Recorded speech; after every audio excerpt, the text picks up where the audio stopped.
All right, raiding is done. Armies are disbanded. They're all going home. And we are building back up. So hopefully our marshal can indeed recruit some more levy. We're gaining 9 a month, which is awesome. All of our men-at-arms are still there ready to go, which is outstanding.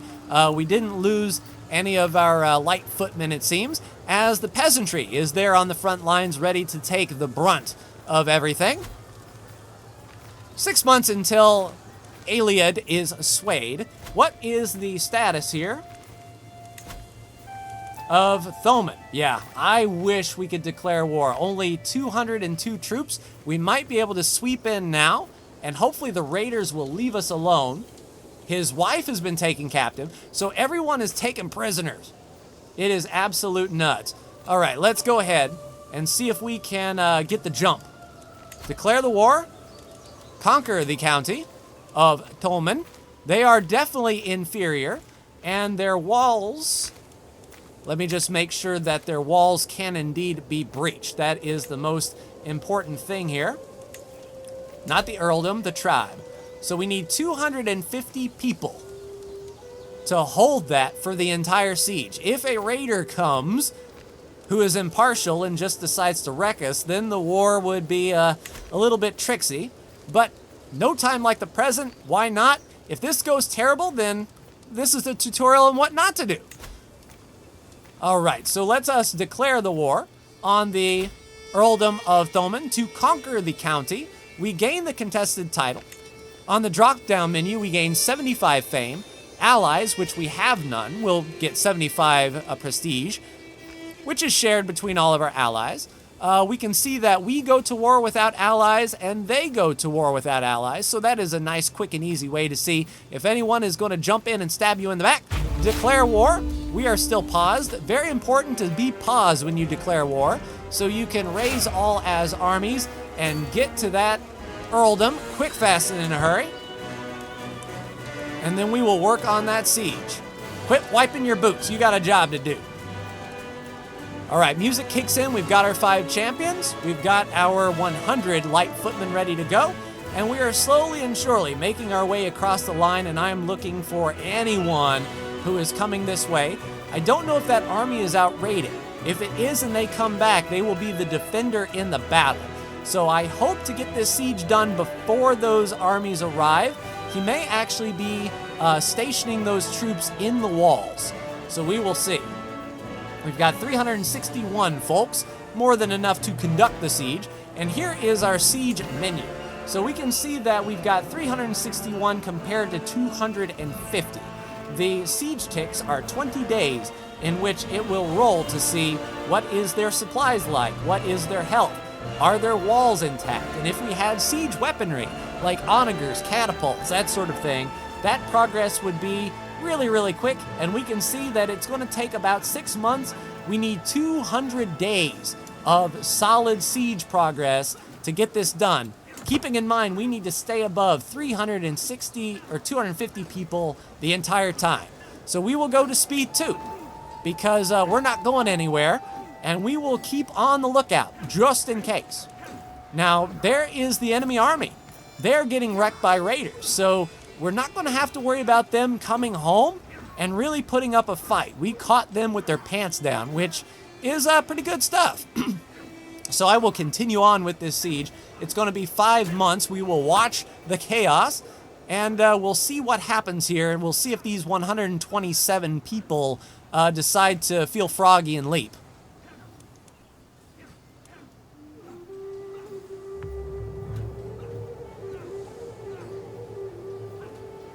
All right, they are retreating directly into us. They have no morale, so we should beat them fairly handily. We need a good roll, and remember, we need to stay above 250, and Dogus was wounded. No, Dogus! Don't do that.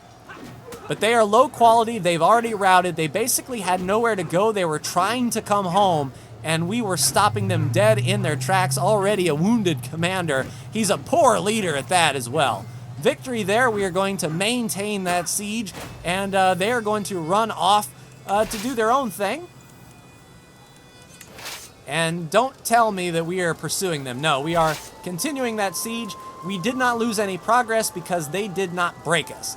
So we are maintaining 250 people, 339.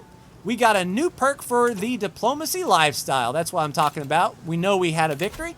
Let's take a look at our diplomacy.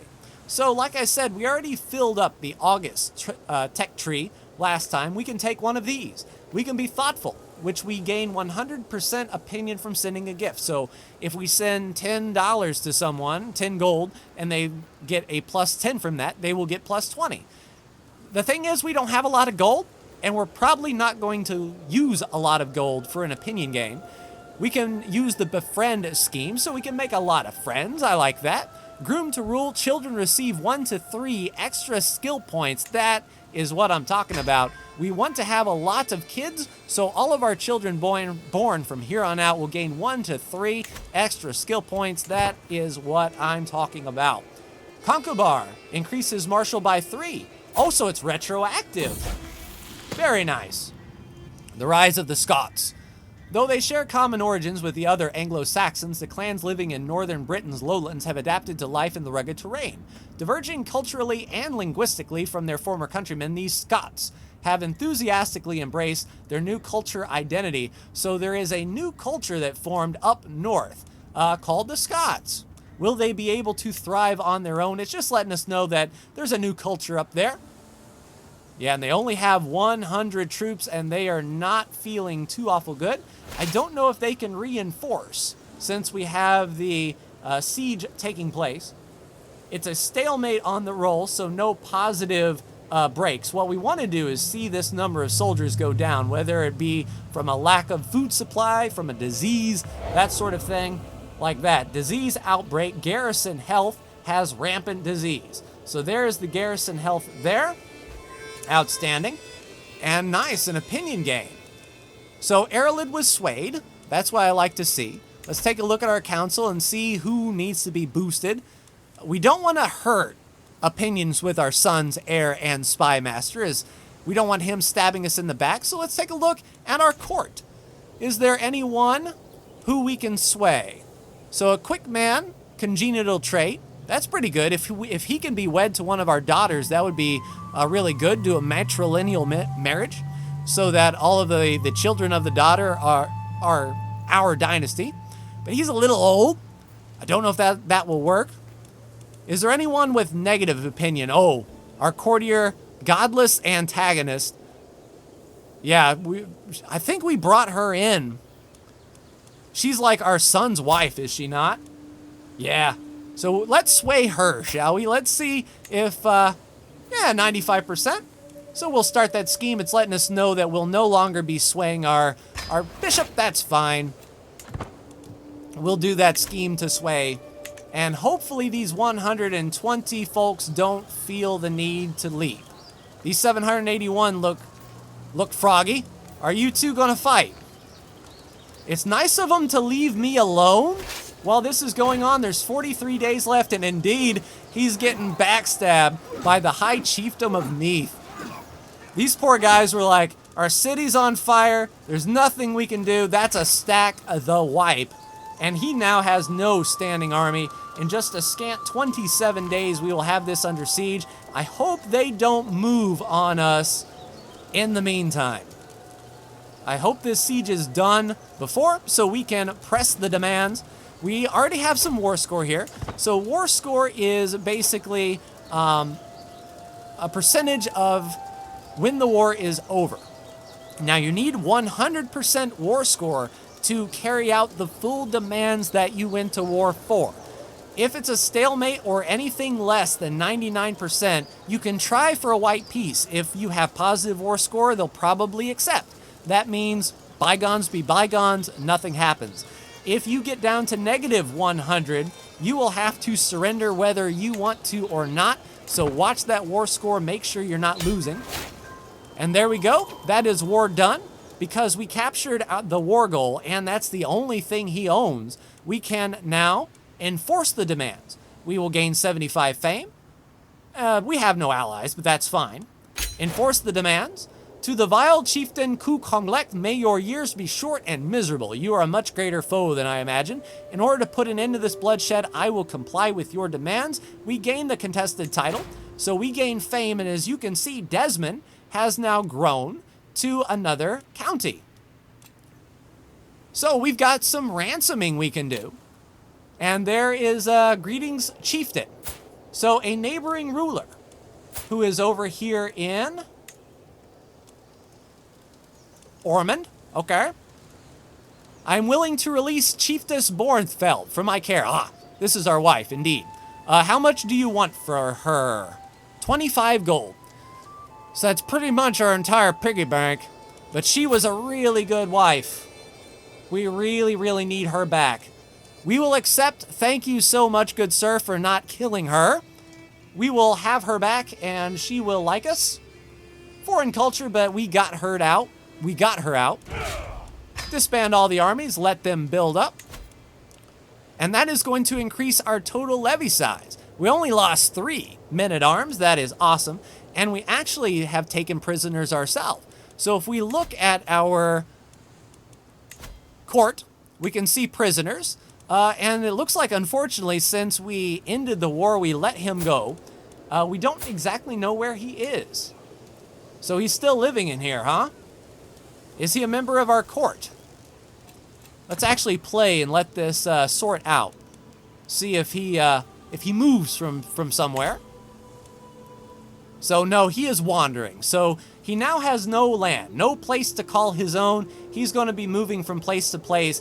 And the thing is he still has a claim on the High Chiefdom of Meath. In the Isles and the Meath. You can see that place sort of highlight there. He has a claim on that. He also has a claim for the county that we just taken. So he is going to move from place to place and ask these rulers, hey, do you want Thoman? If you take Thoman and put me in charge, you can go to war on my behalf. So he's not, it's not out of the woods yet, for sure. What we would kind of want to do is stab him in the back so we loot, so he doesn't press those claims later. He absolutely hates us, and he would do it in a heartbeat. So let's see, can we use the scheme to murder?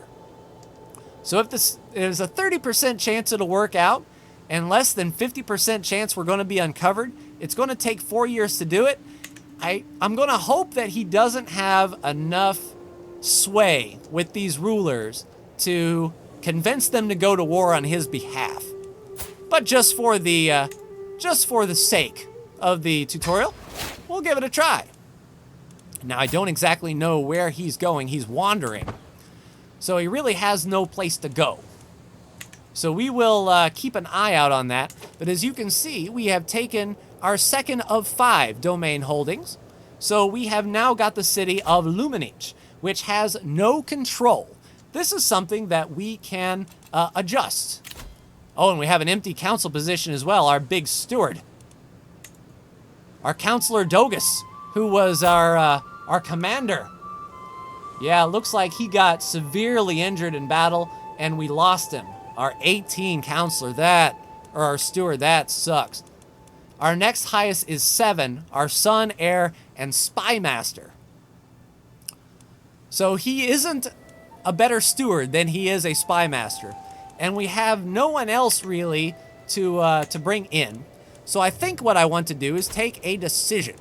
When we make a decision, can we... That's inviting a champion and not a noble. I wonder if there's anyone that we can invite to court who is wandering, who has a really good skill. Let's use this character finder, shall we? So we will go relation all, diplomatic range inside. We need to be able to talk to them. They must not be a ruler. They must be an adult. They must be male, thanks to our religion. We don't care if they're married. We do not want them to be prison. All. Have hooks or not. Let's see. We want... Sure, all religions is fine. We just need somebody here. Now let's sort by ascending stewardship. And can we invite anyone to court? I will go ahead and flip through these and see if I can find any wanderers. Ooh, a level 19 wanderer. Can I invite you to court? No, will not accept. Just base reluctance. All right, so let me take a look through and see if anybody with high stewardship will come to court. One moment. So it was a bust. The character finder brought us no one willing to join the court. So what we have to do is just pick from the ones we got. And all that we have is Art McCormick, a 5 steward. Not good. So go ahead and collect taxes. You are terrible at your job. But maybe a night walking through the city wouldn't be too awful bad. Shame about Dodegus, though. Prisoner taken? Yeah, wandering.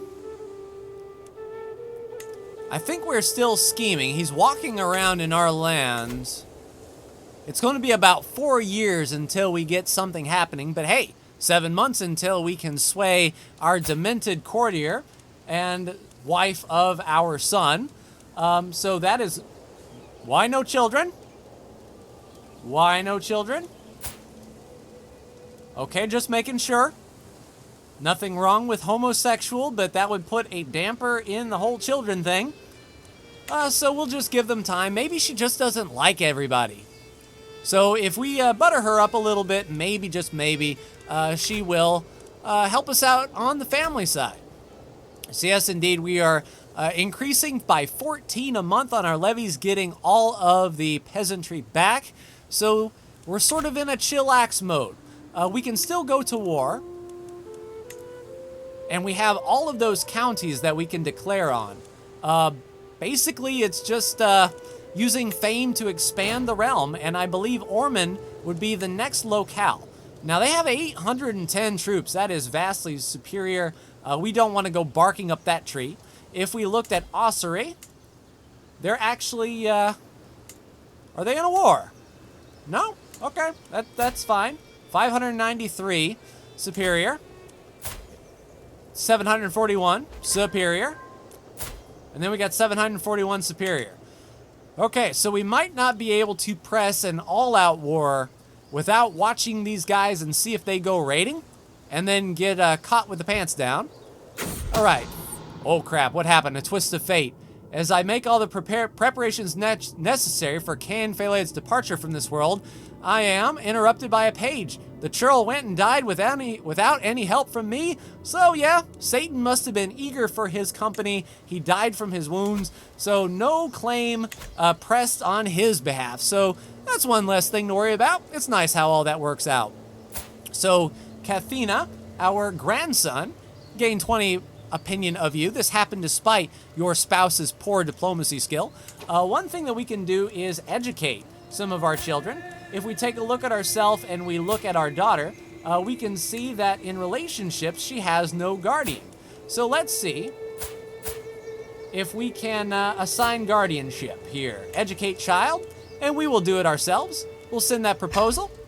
And now we will start getting notifications whenever our daughter starts to grow up. She'll do some things, and we might be able to convince her to lean the good life. Look for some of those good virtues.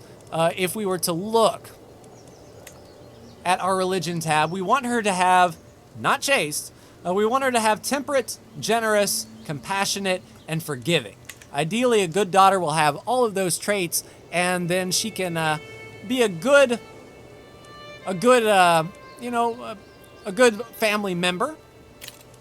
Yes, advice, advice, advice. You got any advice on how to lower someone's troop count? Now, what we can do is we can look and see how is their martial skill, and is their heir a worse marshal than them? As martial skill is the levy size and reinforcement rate, if we can catch one of these counties with a terrible ruler, who, say, has 17, her martial skill is 0.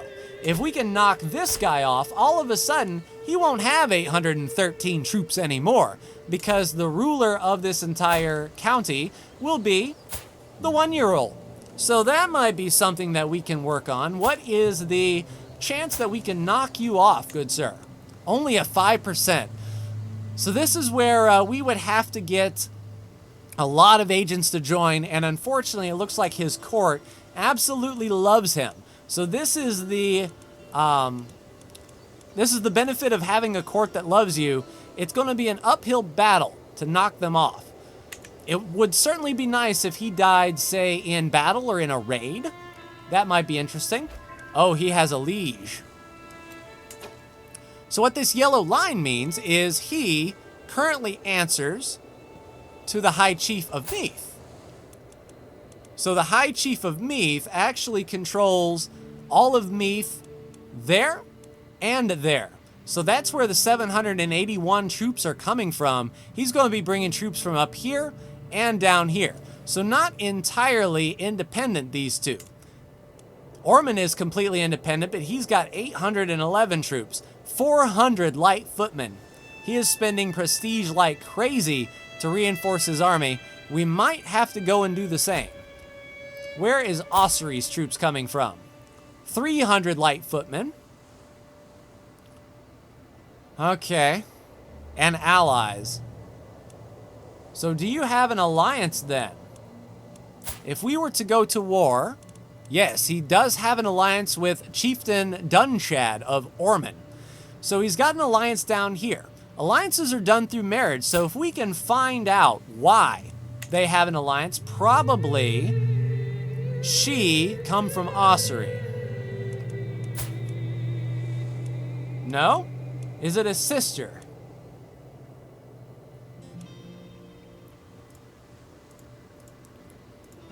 Or are you a sibling?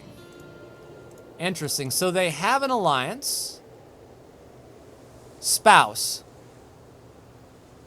Okay, so it is the spouse. Can we get rid of one of you? 5% chance on him? Ouch. 5% chance on her. That's going to be tough to break that alliance. Ormond and Ossory coming together. Can we get Leinster? 415. Now that would be interesting. Do we have a claim on Leinster? Yes, we can conquer that county. It would cost us 50 piety to do, but we could get a third county sort of separated by Ormond and Ossory. Luckily, we don't have to request military access to walk through here. This is the tribal. We can just do what we want. Okay, so that is something to consider once we get full military strength. We want to continue growing these troops up. We're still getting 4 per month, and we only have 4 champions. Okay, yeah, we need to pay 3 gold to recruit. Yes, please. Nice. So Sawal is our champion, and he is actually the best of the best that we got. That is outstanding. Hopefully someone like Art doesn't lead any of these armies. He has no damage and no toughness. If Art is in charge, oh man. He may never join your armies as a champion. This keeps him safe from dying in battle. I mean, we kind of want him to kick the bucket because he's a bit of a moron. Okay, so they're off raiding.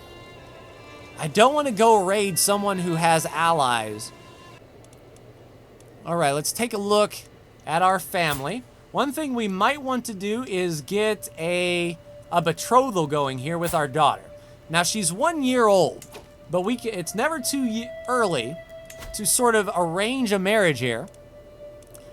If we don't do matrilineally, that will give us a lot more chance to get alliance power. If we did that, we can get an alliance with the Earldom of Ormond. The High Chiefdom of Meath has claims. So we can essentially get on the good side if we betroth her to the 27-year-old ruler. We can also get a potential alliance if we ally to his son, the High Chief. Now, I don't know if he would join us in a war against Leinster, but the alliance takes hold immediately, I believe. So that might not be bad. I don't know where this county of Castle is. Oh, wow, that's over in the Holy Roman Empire. We're not going to be marrying anyone anytime soon over there. So for the time being, do we put our daughter in danger? Because it's only a matter of time before we start moving north And then essentially we will be attacking the ruler. And if he dies, attacking the son, who is our daughter's husband. An alliance might not be a bad thing right now. Especially against Leinster, and especially if we can move with his support. That's a lot of troops that's going to be coming to bear. And if we can snag another county, that will help our force limit. All right. So our daughter will gain 100 prestige. The son will gain 200 prestige. Their military strength is superior, and we will have an alliance. He will accept. Send that proposal. All right, so we should get a pop-up. There we go. I accept your betrothal. All right, so if we went and declared war on Leinster now, we would have an ally to bring to bear. 836 troops, in fact, ready to go to knock that county off. All right, everyone, let's get going.